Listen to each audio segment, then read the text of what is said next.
వృషభ రాశి. వృషభ రాశి వాళ్ళకి ఏంటంటే కర్కాటంలో గనక గురుడు వస్తే వాళ్ళకి తృతీయంలోకి వచ్చినట్టు అవుతుంది. వీళ్ళకి ఫలితాలు ఏంటి అంటే గనక వీళ్ళకి కుటుంబ స్థానం బాగుంది.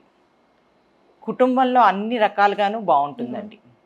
ఇది కాకుండా భాగస్వామి నుంచి పూర్తి సపోర్ట్ వస్తుంది. ఏ పని చేసినా ఎట్లా అయినా కూడా భాగస్వామి సపోర్ట్ వీళ్ళకి 100% ఉంటుంది. అంతేకాకుండా వాళ్ళిద్దరి మధ్య అన్యోన్యత చాలా బాగుంటుంది. అనుబంధం, అన్యోన్యత చాలా బాగుంటుందని చెప్పచ్చు.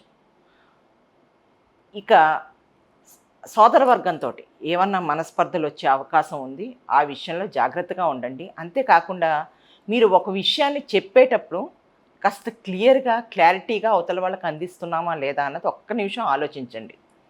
ఆలోచించి అప్పుడు కమ్యూనికేట్ చేయండి. ఎందుకంటే మీ కమ్యూనికేషన్ వల్ల ఏదన్నా ప్రాబ్లమ్స్ వచ్చే అవకాశం మాత్రం ఉంది.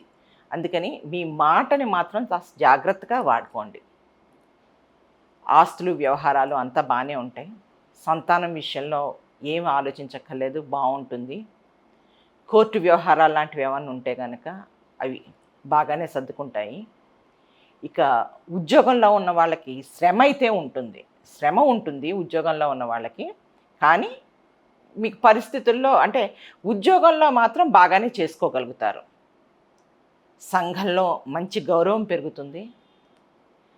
రీసెర్చ్ రంగం వాళ్ళు కష్టపడవలసి ఉంటుంది. తీర్థయాత్రలు, దైవ దర్శనాలు ఈ రాశి వాళ్ళకి బాగుంటాయి. అంతేకాకుండా విదేశీయానం కూడా అవకాశం ఉంది. లాభాలు బాగుంటాయి. వృత్తి ఉద్యోగాల్లో ఉండే వాళ్ళకి మాత్రం శ్రమ ఉంటుందండి. మీరు ఆ కష్టపడ్డదానికి ఫలితం వస్తుంది. కష్టం తక్కువ, ఫలితం ఎక్కువ మాత్రం ఉండదు. అందుకని ఉద్యోగం విషయంలో లేదా వృత్తి ఉద్యోగాల్లో మీరు జాగ్రత్తగా ఉండటం అవసరం. అంటే పని జరుగుతుందండి, కానీ ఆ శ్రమ మాత్రం ఉంటుంది. లాభాలు బాగుంటాయి. ఇక విదేశీయానం ఉందనుకున్నాం కదా, అక్కడ మాత్రం ఖర్చులు అయ్యే అవకాశం ఉన్నాయి.